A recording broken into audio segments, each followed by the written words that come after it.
Cricket, जो कि Asia का सबसे बड़ा स्पोर्ट माना जाता है, आज अगर देखा जाए तो इस गेम को सिर्फ एक मुल्क डोमिनेट करता नजर आता है। जरा सोच कर देखेंगे, पाकिस्तान के पास भी अगर ऐसी ही बोर्ड मैनेजमेंट हो जैसी इंडिया के पास है, तो आज पाकिस्तान के पास भी ट्रॉफीज की भरमार होती और आज पाकिस्तान के प्लेयर्स भी क्रिकेट की दुनिया पर राज कर रहे होते। बीसीसीआई सिर्फ एक क्रिकेट बोर्ड से कहीं ज़्यादा है।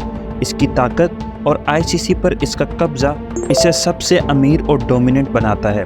बीसीसीआई, जिसके पास एक वक्त में अपनी टीम को वर्ल्ड कप खेलने के लिए बाहर भेजने के भी पैसे नहीं थे, आज इसका एस्टिमेटेड रेवेन्यू 2.2 बिलियन से भी ज़्यादा है। 1983 में उन्होंने पहली बार वर्ल्ड कप जीतकर दुनिया में न सिर्फ अपना नाम बनाया, बल्कि क्रिकेट दुनिया पर हुक्मरानी करना भी शुरू कर दी। $1 बिलियन की इन्वेस्टमेंट के साथ बेहतरीन कोचेस की भी खिदमत हासिल करना शुरू कर दी और दुनिया की कामयाब तरीन टीमों में अपना नाम बनाया और बहुत सी ट्रॉफीज़ भी हासिल की। उन्होंने ना सिर्फ अपने क्रिकेट को बेहतर बनाया, बल्कि अपनी टीम को डोमिनेंट दिखाने के लिए काफ़ी मुल्कों की टीमों की क्रिकेट को ख़त्म करने का भी काम किया, जैसा कि पाकिस्तान की क्रिकेट टीम के साथ किया। सीरीज़ खेलने से मना कर देना, IPL के अंदर स्टार प्लेयर्स को बैन कर देना और सबसे बढ़कर आईसीसी के अंदर अपनी मनमानी चलाना और पाकिस्तान के अंदर स्केड्यूल आईसीसी इवेंट ही खेलने से मना कर देना। यहाँ तक कि अपने प्लेयर्स पर ही पाबंदी लगा देना कि वो किसी भी और लीग में पार्टिसिपेट नहीं कर सकते। इसके अलावा बैटिंग वेबसाइट्स को प्रमोट करना, लीग्स के अंदर करप्शन होना, यहाँ तक कि मैचेस भी फेयर तरीके से ना खेलना। इसके बावजूद आईसीसी की खामोशी हालात को और तशवीशनाक बना देती है। सबसे बढ़कर पॉलिटिक्स का बोर्ड के अंदर इन्वॉल्व होना इस बात की तरफ इशारा करता है कि ये बोर्ड सिर्फ इंडिया की क्रिकेट ही नहीं, बल्कि पूरी क्रिकेटिंग वर्ल्ड के लिए ख़तरा है। ये बात है 9 मार्च 2023 की, जब ऑस्ट्रेलिया एक टेस्ट मैच खेलने इंडिया जाता है। ये इस सीरीज़ का चौथा टेस्ट मैच होता है, जो कि क्रिकेट के सबसे बड़े स्टेडियम यानी कि नरेंद्र मोदी क्रिकेट स्टेडियम में हो रहा होता है। इस मैच से पहले नरेंद्र मोदी को उन्हीं की तस्वीर गिफ्ट की जाती है, जिसके बाद ऑस्ट्रेलिया और इंडिया दोनों मुल्कों के प्राइम मिनिस्टर पूरे ग्राउंड का चक्कर लगाते हैं और पूरे ग्राउंड में मोदी मोदी के नारे लग जाते हैं। और क्रिकेट की तारीख में पहली बार क्रिकेट मैच से पहले क्रिकेट टीम्स को ही मैच खेलने से 1 घंटे पहले तक ग्राउंड में रोक दिया जाता है। अब यहाँ सोचने की बात यह है कि यही रूल्स अगर किसी और मुल्क ने तोड़े होते, ख़ासकर पाकिस्तान, बांग्लादेश या श्रीलंका ने, या किसी प्राइम मिनिस्टर के प्रोटोकॉल में इस तरह किया होता, तो क्या इसको भी ऐसे ही छूट दी जाती? तो इसका जवाब है नहीं। लेकिन बात सिर्फ यही तक नहीं होती है। अगले दिन अखबारों की खबरों से पता चलता है कि ग्राउंड में मौजूद कुल 1,30,000 सीटों में से 80,000 टिकट्स बीजेपी के वर्कर्स को दिए गए। लेकिन सवाल ये पैदा होता है कि क्यों? तो इसका जवाब है ताकि वो ग्राउंड में आकर मोदी मोदी के नारे लगा सकें और इंडिया और मोदी का नाम हो सके। यही सीन वर्ल्ड कप 2023 के फाइनल में भी प्लान किया गया था, मगर वहाँ ये सीन इंडिया की फ्लॉप कारकर्दगी की वजह से पूरा नहीं हो पाता। हालांकि इंडिया की जानिब से इस वर्ल्ड कप फाइनल को जीतने के लिए भी काफ़ी चीटिंग की गई थी, जैसा कि इंडिया और न्यूजीलैंड का सेमीफाइनल तो आपको याद ही होगा, जिससे पहले एक ब्रिटिश न्यूज़पेपर की खबर आती है जिसके मुताबिक इंडिया ने मैच से पहले मैच की पिच ही चेंज कर दी।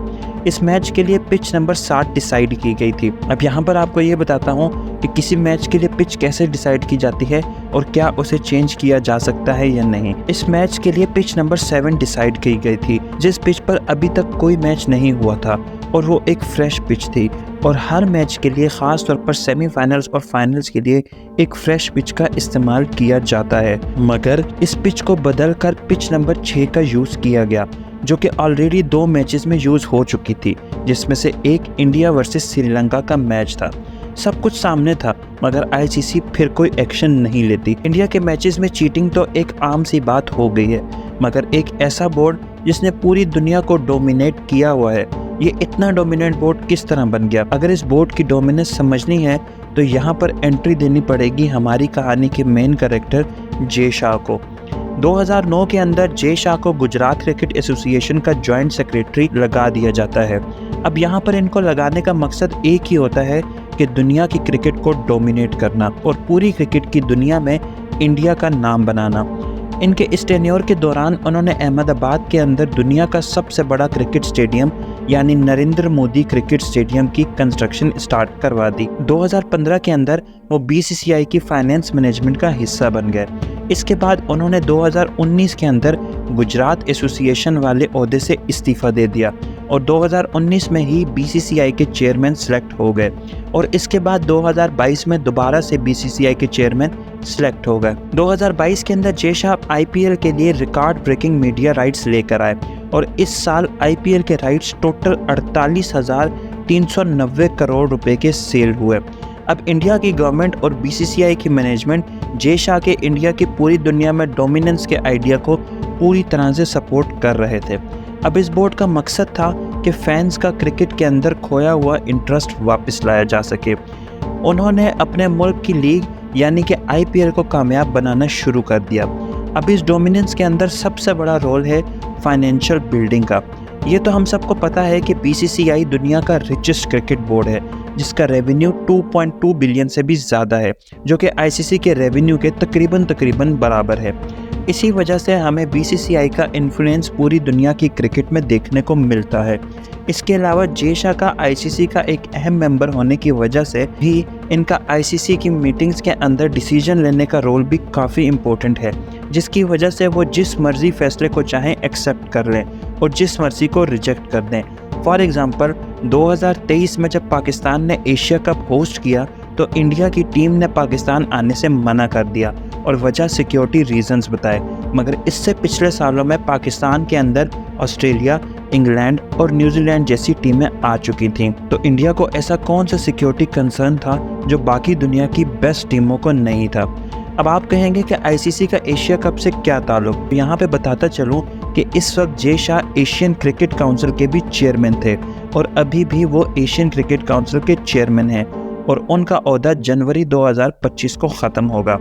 सिर्फ एशिया कप ही नहीं बल्कि 2025 की चैंपियंस ट्रॉफी के लिए भी पाकिस्तान आने से इंडिया ने इनकार कर दिया, जो कि इंतहाई तशवीशनाक है क्योंकि ख़ुद आईसीसी पाकिस्तान का टूर करके गई है और पाकिस्तान को क्रिकेट के लिए सेफ करार दिया है, मगर इंडिया आईसीसी का वो ज़िद्दी बच्चा है जो हमेशा से ज़िद करता है और पेरेंट्स इसकी ज़िद मान जाते हैं और इसी ज़िद की वजह से वो बच्चा बिगड़ जाता है। इसके अलावा प्लेयर्स को अपनी लीग्स में आने से बैन कर देना और सिर्फ यही नहीं बल्कि अपने प्लेयर्स को भी आईपीएल के अलावा कोई दूसरी लीग अलाउ ना करना इस बात की तरफ इशारा करता है कि जय शाह ना सिर्फ दुनिया के क्रिकेट पर बल्कि इंडिया के अंदर के खिलाड़ियों पर भी अपनी इन्फ्लुएंस बना के रखना चाहते हैं और यंग टैलेंट को आगे नहीं आने देना चाहते। इसके अलावा इंडिया की हर इवेंट्स में चीटिंग करना, अपने मुताबिक मैचेस के वेन्यूज़ डिसाइड करना और पिचेस बनवाना और बैटिंग ऐप्स को प्रमोट करना जैसे अमाल से तो आप सब वाकिफ़ ही होंगे। बीसीसीआई का आईसीसी पर ये इन्फ्लुएंस ना सिर्फ आईसीसी बल्कि पूरी दुनिया की क्रिकेट को भी तबाह कर रहा है और ऐसे ममालिक जिनमें इस खेल का टैलेंट भरपूर है, इस तरह की हरकतों और पाबंदियों से इनका जज्बा और क्रिकेट का करियर मुतासिर हो रहा है।